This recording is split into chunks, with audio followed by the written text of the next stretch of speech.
É com muita alegria que a gente retorna aqui à Casa de Oração e Estudos Aparecida Castelli, que para nós acabou se tornando uma extensão do nosso lar.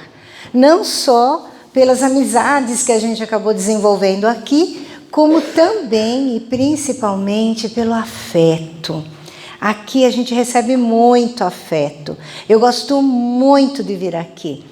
Então, para eu vir aqui não teve esforço não, viu, Tarcísio? Na verdade, o que teve foi um parto. É um parto para sair da garagem do prédio onde eu moro. Todas as vezes que eu vou sair é um parto. Aí a síndica, dia desses, veio conversar comigo, conversa vai, conversa vem, ela fez, e aí, já acostumou a entrar e sair? Eu falei, não, eu continuo tendo filhos. Então, é um parto. Esse foi um esforço só. Os outros nunca é. Servir a Jesus nunca é. Queridos irmãos, embora o Tarcísio tenha apresentado o tema, o esforço pessoal, a gente tem que fazer aqui algumas reflexões sobre realmente a que caminho nós pretendemos chegar.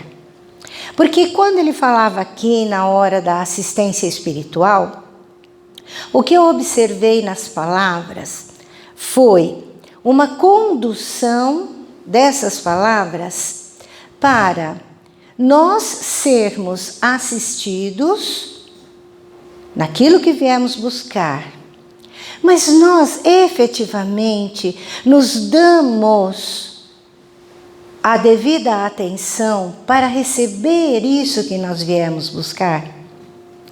E quando ele falava, começaram a vir reflexões em minha mente em relação ao que ele falou e ao tema dessa noite.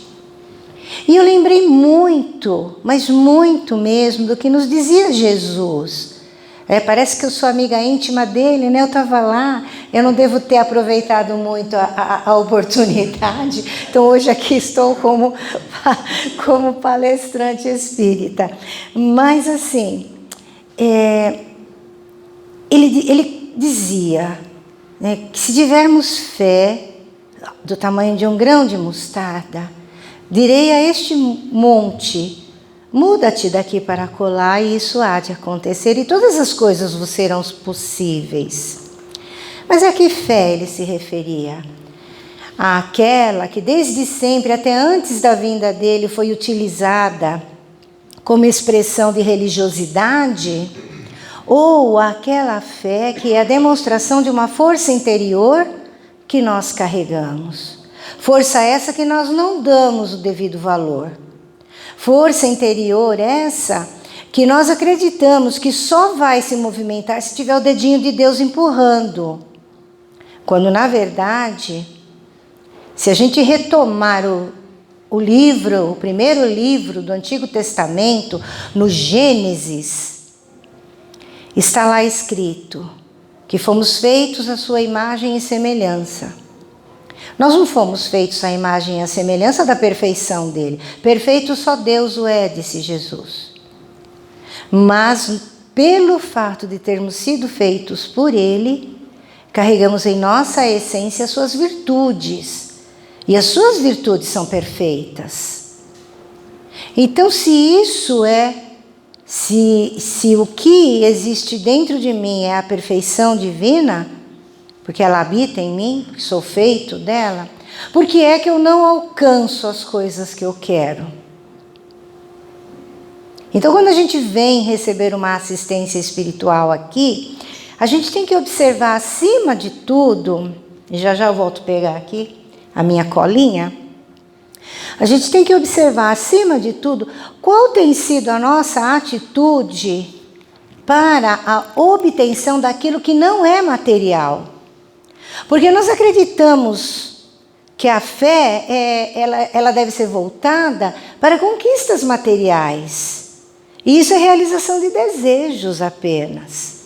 Se eu estiver falando em sonhos, sonhos são do espírito. E sonhos estão diretamente ligados a nossa essência espiritual.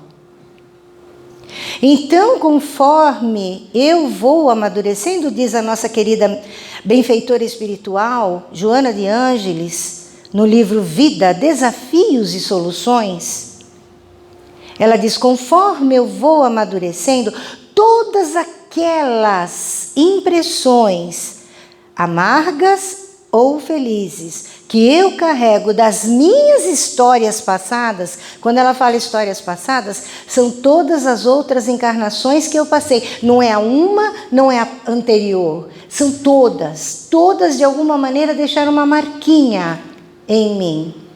Essa marquinha é a mais importante. É ela que hoje vai constituir essa personalidade que eu sou.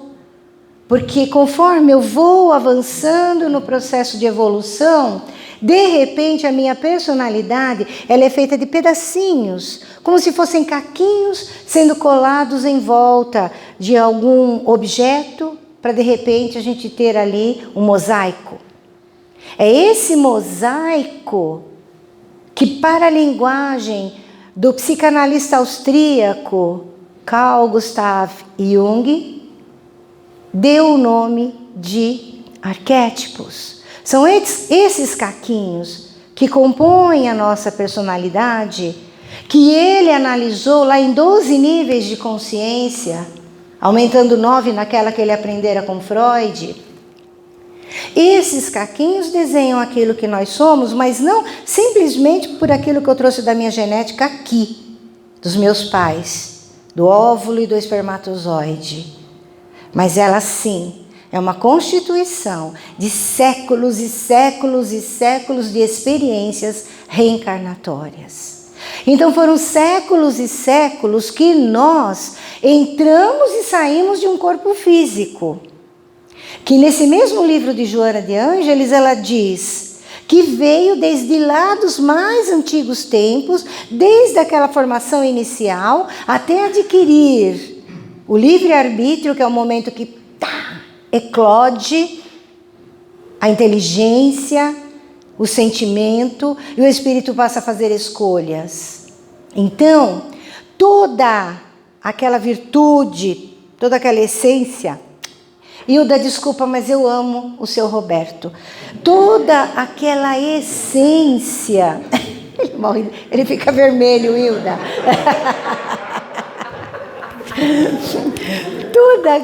Ela deve se matar de rir com essas coisas. Toda aquela essência que o Criador coloca em mim, ela vai se manifestar em cada vez que eu, espírito em evolução, de repente não cometo uma daquelas coisas que não são criação dele, são minhas. Orgulho, vaidade, prepotência, arrogância, e aí tem um rol. Porque toda vez que eu opto por isso, isso acaba gerando a mim e ao meu entorno algum tipo de dor, sofrimento e prejuízo. Eu estou fugindo da minha essência divina, mas não deixo de possuí-la. E aí essa marca, assim como quando eu cultivo as outras que são dele, amor, bondade, caridade, benemerência, benevolência, esperança, perseverança, paciência, é muito mais do que a outra, tá, gente? O rol é muito maior. É que a gente não vê, não presta atenção. Toda vez então que eu também escolho o outro lado, eu marco alguma coisa na minha encarnação. E eu vou marcando, e passo para a próxima, eu vou marcando, E ela diz assim, Joana de Ângeles, persevera e preserva esse corpo físico fantástico, porque é ele, o templo do Espírito, que vai proporcionar que a próxima experiência seja a melhor. Então, quando eu venho aqui, e eu fiquei analisando, fiquei puxando tudo isso na minha cabeça, e quando eu venho aqui e faço o pedido, ou venho em busca da resolução de alguma coisa, então que eu tenha feito, aí eu entro diretamente no nosso tema da noite, que eu tenha feito o esforço para alcançar isso que eu estou pedindo. E que eu tenha em minha consciência, olha o tamanho da responsabilidade que a gente tem. de que isso que eu estou pedindo e que eu vou alcançar seja revertido não só para o meu bem, mas para o bem do meu entorno. Porque tudo aquilo que eu vibro vai refletir à minha volta. Tudo aquilo que eu intensamente crio em mim e transbordo em forma de sentimento vai influenciar a volta. É por isso que surgem as guerras. Porque uma única pessoa fez alguma coisa pequenininha, em algum lugar o outro se ressentiu e tentou se vingar, ou revide, ou a fala, ou disseminou a fofoca, e aí vai para o outro, daqui a pouco tem um monte de gente tomando dor de um e um passando para o outro, e aí pum, surgem as guerras, as dissensões, o separativismo nas famílias. E a gente nem se apercebe que bastariam esforços pequenininhos, para estabelecer o equilíbrio emocional nosso e o bem em geral. Mas vamos lá, vamos abrir aqui uma outra reflexão. Hoje eu não posso nem ficar andando de um lado para o outro, que eu vou tropeçar nesse fio com certeza. Vamos abrir uma outra reflexão aqui. Poderia sempre o homem, pelos seus esforços, vencer as suas más inclinações? Questão 909 do Livro dos Espíritos, a primeira obra da codificação espírita, aliás, a obra basilar. Quem aqui ainda não conhece o Espiritismo, está aí o convite, Livro dos Espíritos. E assim, a casa já abriu os cursos? Já? Venham fazer cursos aqui na casa, para aprender Espiritismo. E aí os espíritos respondem para Allan Kardec, sim, e frequentemente, fazendo esforços muito insignificantes. O que lhe falta é a vontade. Ah, quão poucos dentre vós fazem esforços. Isso aqui foi ditado antes de 1857. Em 1857 foi o lançamento oficial da doutrina espírita no mundo. Isso aqui já tinha sido ditado antes. Ele não está falando de uma coisa super atual. A gente não faz esforço para mudar a situação. É ruim viver numa zona de conforto que só nos faz sofrer. Mas eu não quero sair dela. Por que eu não quero sair dela? Porque com ela, sempre mostrando para o outro que eu sofro, que eu sou vítima, que a vida não é boa comigo, que sou eu que faço isso por mim, né? E disfarço tão bem que o outro nem percebe. Eu gero à minha volta compaixão, pena, piedade. Ah, é ruim esses sentimentos? Não, quem emite não é ruim. O ruim é o resultado disso. Porque a compaixão, ela pode, quando exagerada, tira o com fora, fica paixão. Como diz o Dr. Alberto Almeida, quando você está apenas com a paixão, você cai no chão. Paixão. Então, ele é muito sábio quando ele diz isso. A gente não enxerga. Então, tudo que é feito com exagero, aquela coisa, aquele ímpeto, aquele impulso, não faz bem. Tudo tem que ser feito moderadamente, com entendimento, causa, porque tudo vai gerar um efeito. Tudo vai gerar um efeito. Qualquer atitude, qualquer pensamento nosso, vai haver um rebatimento em algum lugar e vai voltar para nós em forma de alguma coisa. Então, quando os espíritos dizem isso para Allan Kardec, nada mais verdadeiro.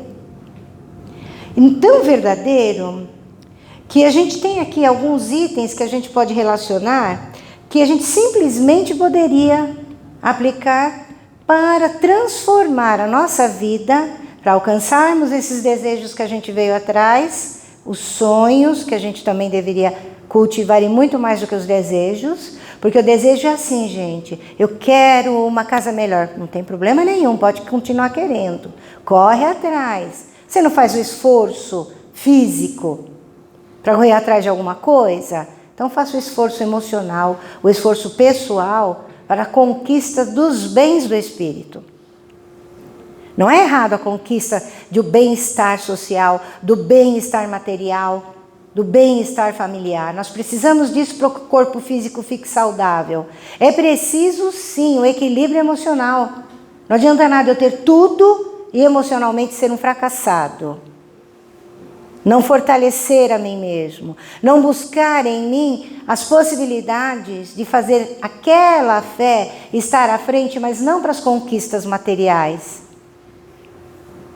São itens tão pequenininhos que nós podemos desenvolver, tais quais sejam paciência, gentileza, olha que item tão facinho, cortesia, tolerância. Aí tá todo mundo fazendo assim.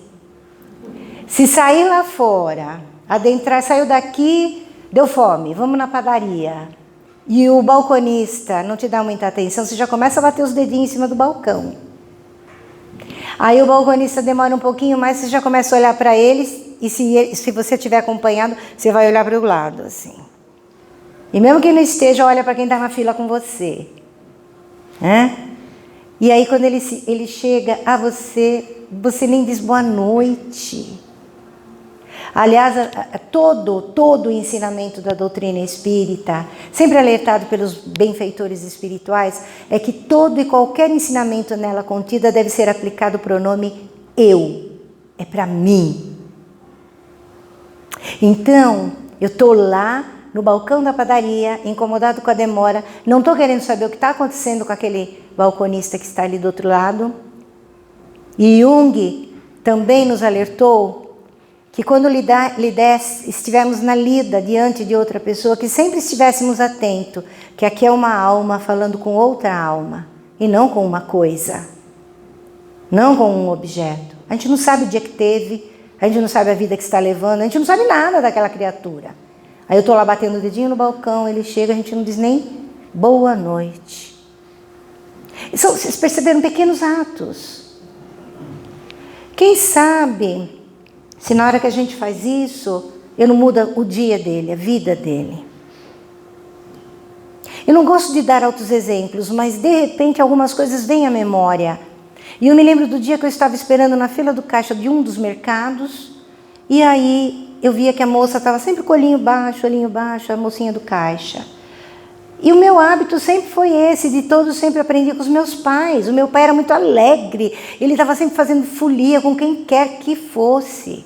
Ele conhecia todos os motoristas e cobradores de ônibus das linhas de São Bernardo. Ele entrava na Câmara dos Vereadores, todo mundo mexia com ele, porque ele cumprimentava todo mundo, dava mensagem, conversava. E aí, eu lembro que chegou a minha vez, eu disse assim, tá tudo bem com você? Ela olhou para mim com um olhinho de, me socorre. E aí ela, não, tá tudo bem. Eu falei, ai, tomara que esteja bem mesmo, porque você é tão bonita. Aí eu comecei a falar aquilo que me vinha no coração. Não porque eu seja uma pessoa melhor, não é nada disso. Porque é meu dever tratar bem quem precisa, ali que eu estou vendo que ele precisa. E aí, ela em poucas palavras, na hora que fechou a conta que eu paguei, ela me disse assim, muito obrigada. Eu, do quê? Ela fez, a senhora salvou o meu dia. E na hora eu lembrei do meu pai. Por que eu lembrei do meu pai? Porque meu pai fazendo isso, ele ia e voltava em tudo quanto era canto. Ele ia nas editoras, pegava livro espírita e levava, distribuía. Pegava mensagem e distribuía. Aí teve um dia, quando ele desencarnou, passou um ano, uma amiga minha que trabalhava no Banco do Brasil, que era onde meu pai tinha conta e não saía de lá, chegou para mim e disse que entrou uma moça no banco que sabia que ela era amiga do meu pai, procurou-a e disse assim, escuta, você é amiga daquele senhorzinho que sempre estava de terno e gravata, distribuindo mensagem, papapá? E ela disse assim, sim, sei, por quê? Ela falou assim, não é porque eu nunca mais o vi. Aí ela fez, você não soube? Ela, não, faz um ano que ele desencarnou. Aí a moça começou a chorar. E ela pegou, foi lá, saiu do caixa, foi consolar a moça e disse, mas o que foi que aconteceu? Então ela disse, sabe, eu queria agradecê-lo, eu nunca mais encontrei.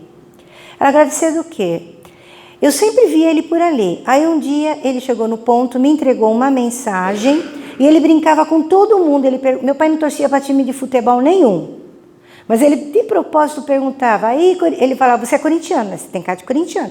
E se a pessoa se ofendesse, aí ele ia lá fazer uma brincadeira. E se a pessoa dizia que era, ele dizia, puxa, mas você é sofredor. Então ele sempre arrumava uma para a pessoa dar risada. E aí, ela disse assim que ele chegou, fez a brincadeira, em seguida ele entregou a mensagem, ela entrou no ônibus, ela já estava no meio do trajeto, ela abriu a mensagem, leu, dobrou, guardou na bolsa, foi até o ponto que ela tinha que ir, desceu, foi para casa, chegou em casa e chorou. Aí ela disse para minha amiga, é que naquele dia a minha intenção era pegar o ônibus, no momento em que ele fosse arrancar, se não desse com ele, eu me jogava na frente do próximo. Porque a minha vida estava tão difícil que eu ia me matar. E as duas choraram juntas. E ele nem imaginou que ele fez essa caridade. Isso é esforço pessoal. De repente, eu tomo uma pequena atitude que pode ajudar alguém a rever a sua vida, a rever o seu dia. Isso, dentro da prática espírita, se chama prática do bem. A prática do bem não é só ver o que pediu o Tarcísio e trazer para a sacolinha de Natal o item. Aliás, eu preciso dar um puxãozinho de orelha. Estou me metendo onde não devo, mas isso você fala de assistente social. Criança tem fome o ano inteiro. Eu sei que a casa dá. Mas criança gosta de chocolate o ano inteiro. Gosta de brinquedo o ano inteiro. Então não é só dia da criança, não é só Natal, não é só Páscoa. Então lembrem que a casa faz um belíssimo trabalho e colaborem o ano inteiro. E aí, esse é um bem? Esse é um bem. Mandar dinheiro na conta bancária da instituição assistencial é um bem? É um bem. Mas falar uma palavra certa, acolher e mais além, escutar. Nós não escutamos. As pessoas têm uma necessidade muito grande de falar. Já observaram quando vocês estão perto de alguém que fala muito? De repente você vai falar, a pessoa... Você vai falar, a pessoa continua e a pessoa continua. E isso comigo me deixa assim que eu vou ter que confessar. Essa daqui não é anjo. Um dia desses me perguntaram, mas nossa, você é tão tranquila, você diante das situações de dificuldade, você fica tão firme. Nossa, essa não é a sua personalidade? Eu disse, não, não é. E qual que é? A minha personalidade ela é mais descrita como vulcânica. Aquela que explode, mas que atualmente está tentando conter a explosão, jogando alguma coisinha na cratera, que se chama autoconhecimento. É o segundo exercício que nós podemos fazer. Muito autoconhecimento. E aqui eu saio da questão 909 do Livro dos Espíritos e vou agora lá nas leis morais, terceira parte, que é a mesma parte da questão 909, e vou na questão 919, conhecimento de si mesmo. E 919A, que é a fala de Santo Agostinho, quando ele diz do quanto é importante o autoconhecimento e fazer diariamente uma revisão do dia ao final dele. E se identificar que feriu alguém, que falou alguma coisa que não devia, até que de pensamento, sabe aquela coisa nada legal? Fazer no dia seguinte o inverso. Se feriu, vai pedir perdão e conserte. Se estragou, vai lá e arrume. E assim por diante. Essa é a prática do bem. E estudo. Estudo. Estou frequentando uma casa espírita? Se eu estiver vindo apenas pelo fenômeno, ou seja, apenas para ver manifestação espiritual, estou no lugar errado. Porque a casa espírita que se preze, se ficar somente oferecendo fenômeno, nem ela vai para frente. Porque a época dos fenômenos já passou. Lá no início do Espiritismo, quando eles precisaram surgir para que Allan Kardec estudasse e trouxesse essa coisa maravilhosa chamada Espiritismo para nós. Deixasse para a eternidade. Então, se você vem aqui apenas em busca de cura, de resolução de problemas, eu te faço um convite. Segunda vez que eu vou falar isso hoje. Vem estudar. Ah, mas não dá os horários dos cursos da casa, não dá? Faça online. Deixa eu fazer minha propaganda. Amanhã, 16 horas, canal no YouTube Renovando Consciências. Vamos assistir. Eu estou dando a aula do Livro dos Médiuns. Mas todo dia tem uma aula. Cada dia da semana é um. Tem o livro O que é o Espiritismo, Obras Póstumas, o meu, que é o Livro dos Médiuns. Depois tem a Gênese, que é na sexta-feira. Na quinta-feira é o Céu e o Inferno. E no sábado, é o Livro dos Espíritos. Olha que chance, hein? Da gente estudar online, 16 horas. Sábado, já fiz a faxina, já fiz as compras. Acho que eu vou esticar a perna um pouco. Liga e assiste. Ou assiste depois, gravado. Porque se não está dando para vir no curso da casa, busca informação. Porque, pessoal, o Espiritismo não te obriga a se tornar espírita, não é isso. Mas ele pelo menos te pede que você reflita sobre aquilo que você escolhe, sobre as ações, sobre os desejos e sobre os seus sonhos. E não permitir que esses sonhos, sejam suprimidos por essa vida louca que a gente leva. A gente faz esforço para tudo. A gente faz esforço para muita coisa. Mas o esforço maior, que é aquele que Jesus espera de nós, é o pessoal, é o emocional. Estudo, equilíbrio emocional e a prática do bem. Livro dos Espíritos, equilíbrio emocional, o restante da codificação e a prática do bem, o Evangelho segundo o Espiritismo. Buscar ajuda profissional quando eu não alcanço. Onde? Psicólogos, psicoterapeutas, psicanalistas, psiquiatras, CVV e outros tantos. Atendimento fraterno nas casas espíritas que estão ali para escutatória. Mas não deixar de buscar ajuda. Eu não sou forte o tempo inteiro. Eu sou muito mais frágil do que forte. Então vamos olhar para nós, para dentro de nós. A parábola da figueira que secou, por exemplo, ela deixa isso muito claro. Quando a gente lê a parábola, a gente pensa, nossa, Jesus secou a figueira, ele não secou nada. Se acha que ele iria contra as leis divinas e naturais, que são as leis de Deus, do nosso Criador? Não. Ele usou uma alegoria. E naquele momento, ao escutarem os discípulos, perceberam que o que ele falava era de mim mesmo. O que eu quero ser?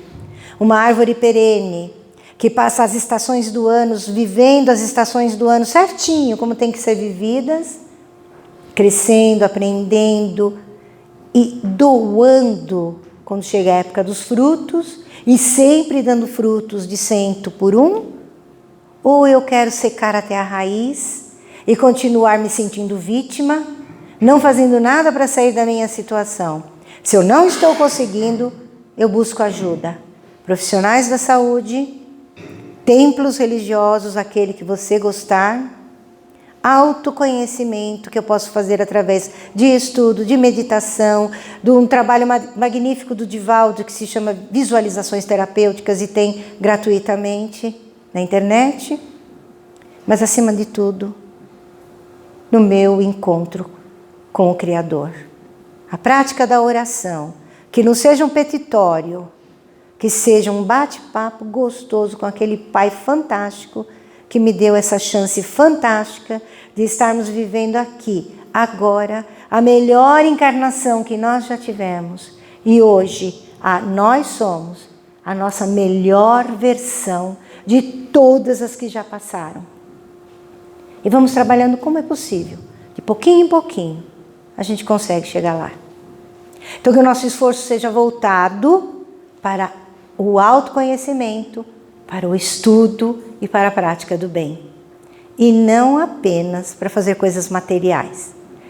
Que nós tenhamos ainda uma excelente semana, que essa casa continue iluminada, abençoada, todos aqueles que aqui estão envolvidos sejam sempre iluminados, protegidos, e que todos vocês, ao retornarem para os seus lares, se sintam aconchegados. E a hora que vocês conseguirem deitar a cabecinha no travesseiro, Façam uma oração de encontro, uma oração de abraço com o seu amigo espiritual, aquele que nunca te abandona, e se sinta aconchegado por ele. Faz uma oração por mim também, tá? Vou gostar. Obrigada a todos. Boa noite.